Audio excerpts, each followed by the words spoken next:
یافتہ بندوں کی صحبت میسر آ گئی، لیکن قل ان کنتم تحبون اللہ فاتبعونی یحببکم اللہ، ہمیں قرآن یہاں یہ بتاتا ہے کہ جو اللہ کے رسول کی اتباع کرتا ہے اللہ اسے اپنا محبوب بنا لیتا ہے۔ ویسے عام طور پر ہم علماء سے سن کے یہی سمجھے کہ اطاعت اور اتباع شاید ایک ہی چیز ہے، لیکن یہاں پتہ چلا کہ نہیں، یہ الگ الگ دو چیزیں ہیں۔ اطاعت الگ چیز ہے اور اتباع الگ چیز ہے۔ اور میں سادہ سی بات کروں کہ اطاعت ڈیوٹی کو کہتے ہیں۔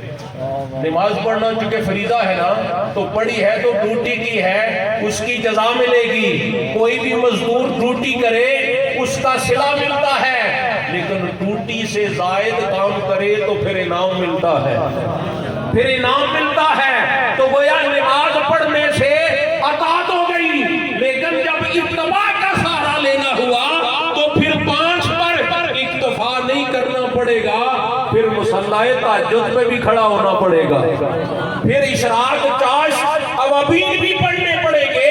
تو جو اتباع کرتے ہیں پھر انہیں اللہ اپنا محبوب بنا لیتا ہے۔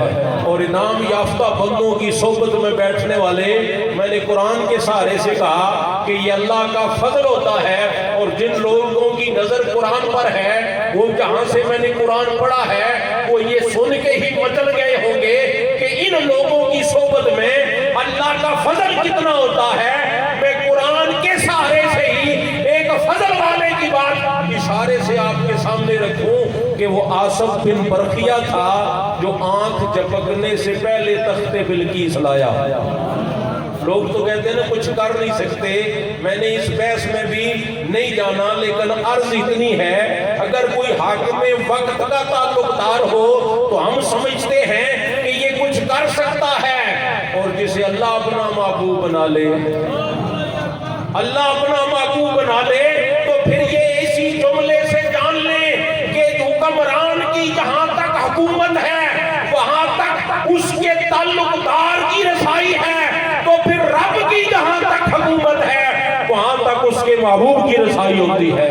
جس کی ایک جھلک آپ نے سنی کہ جسے کندھوں پہ اٹھا کے لے جا رہے تھے وہ پارٹی والی چارپائی پہ اٹھ کے بیٹھ گیا، پارٹی والی چارپائی پہ، تو پتہ چلا ولی کس کو کہتے ہیں؟ یہ جو انعام یافتہ اللہ نے گروہ گنوائے ہیں، انعم اللہ من النبیین والصدیقین والشہداء والصالحین۔ اب نبی تو کوئی بن نہیں سکتا، نبی کوئی بن نہیں سکتا۔ الحمدللہ ختم نبوت پر اعتقاد رکھنے والے یہاں جمع ہیں، آستانہ علیہ دیوان حضوری رحمت اللہ علیہ۔ مجھے اس بات کی طرف جانے کی ضرورت نہیں، لیکن آج کل فتنہ قادیانیت بھی بڑے عروج پر ہے، لہذا خود بھی سنبھلے، اپنی اولادوں کو بھی سنبھالے، جہاں تک رسائی ہے وہاں تک یہ ڈیوٹی کرے۔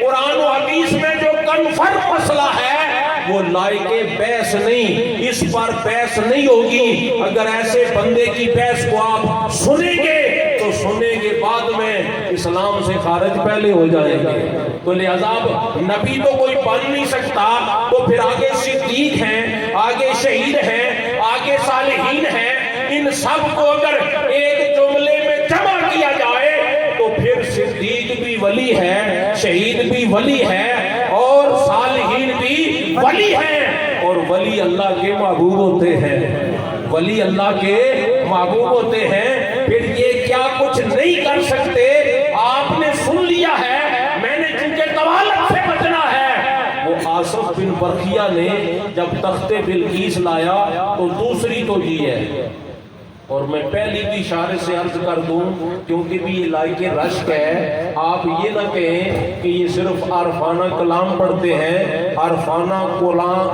جو کلام ہے وہ بھی قرآن کی ترجمانی ہوتی ہے، وہ بھی حدیث پاک کی ترجمانی ہوتی ہے، وہ بھی کسی نہ کسی واقعے کی منظر کشی ہوتی ہے، لیکن پھر بھی وہ کہتے ہیں کہ چلو معترض جو ہیں انہیں کچھ نہ کچھ عرض کر دیا جائے۔ پہلی تو یہ کیا ہے، آنکھ چپکنے سے پہلے جب تخت بلقیس پایا تو پہلی تو جی ائمہ تفسیر کی یہ ہے کہ سلمان پیغمبر علیہ السلام بولے ھذا من فضل ربی، یہ میرے رب کا فضل ہے۔ جس نے آصف بن برقیہ جیسے تکڑے امتی عطا کر رکھے ہیں. ھذا من فضل ربی. تو پھر غوث پاک کے بارے میں کیا خیال ہے؟ پھر مولا کائنات کے بارے میں کیا خیال ہے؟ پھر دیوان حضوری کے بارے میں کیا خیال ہے؟ تو بلا شبہ اللہ کے بندے قرآن کی زبانی اللہ کا فضل ہوتے ہیں. اور دوسری تو جی کیا ہے، سلیمان علیہ السلام نے پوچھ لیا آصف یہ اتنا بڑا کام تم نے کیسے کر دیا؟ تو کہا اللہ کے نبی میں نے نہیں کیا، ھذا من فضل ربی، ھذا من فضل. تو اگر آپ کو 12 سال کے بعد کوئی بیڑا تیرتا ہوا وہ واز سنائی دے تو دھیان ادھر چلا جائے کہ ھذا من فضل ربی. اگر کوئی چارپائی میت والی پر بیٹھ کے بولتا ہوا نظر آئے تو ھذا من فضل ربی. بعد الوصال ظاہری مسجد نبوی میں نماز پڑھتا ہوا نظر آئے تو ھذا من فضل ربی. یہ پیچھے رب کا فضل ہوتا ہے. اور رب کے پھر بندے اختیار رکھتے ہیں، اس اختیار میں کوئی شک. بعض بندے یعنی سمجھتے ہوئے بھی ماننے سے اراد جانتے ہیں کہ اللہ کے محبوب ہیں، چونکہ قرآن نے فرما دیا، صاحب قرآن نے فرما دیا، تو جب محبوب مان لیا تو پھر ان کے اختیار کو کیسے نہیں مانیں گے؟ پھر تو بلا شبہ ماننا ہی پڑے گا. بلکہ میں متفق علیہ حدیث کا صرف اشارہ کروں جو شہرت کی حد تک وہ مشہور ہے، اور عام واعظین آپ کو یہ سناتے ہیں کہ انعام یافتہ بندوں کی صحبت میں آپ تشریف لا چکے ہیں، واعظ و نصیحت سن رہے ہیں، دعا میں شامل ہوں گے، لنگر کھائیں گے. یہ آ جانا تو اور بات ہے. ہمیں متفق علیہ حدیث نے بتایا کہ 100 بندے بھی مار رکھے ہوں، ان کی طرف چلنے کا ارادہ کرے، چند قدم اٹھے تو موت آ جائے، رب اس پر بھی فضل فرما دیتا ہے. رب اس پر بھی، اور ادھر متوجہ ہونا ہی رب کا فضل ہوتا ہے. وہ امام اعظم علیہ رحمہ سے کسی نے پوچھا کہ توبہ کب قبول ہوتی ہے؟ آپ نے فرمایا کرنے سے پہلے ہی قبول ہوتی ہے. تو ادھر توجہ کس نے دلائی؟ 99 تو پہلے ہی مار رکھے تھے. ایک نے کہا توبہ کی کوئی گنجائش نہیں، تو پھر 100 کی گنتی بھی پوری ہو گئی، تو پھر مایوس ہو جانا چاہیے تھا، ادھر رخ نہیں ہونا چاہیے تھا. وہ عالم اسباب میں مسبب الاسباب جو ہے وہ سبب بناتا ہے. اور جب اپنے بندے کی صحبت عطا فرما دے تو پھر قرآن کیا کہتا ہے؟ ذالک الفضل من اللہ. یہ اللہ کا فضل ہوتا ہے، یہ اللہ کا فضل ہوتا ہے. پھر توجہ اس جانب ہوئی، چند قدم اٹھائے.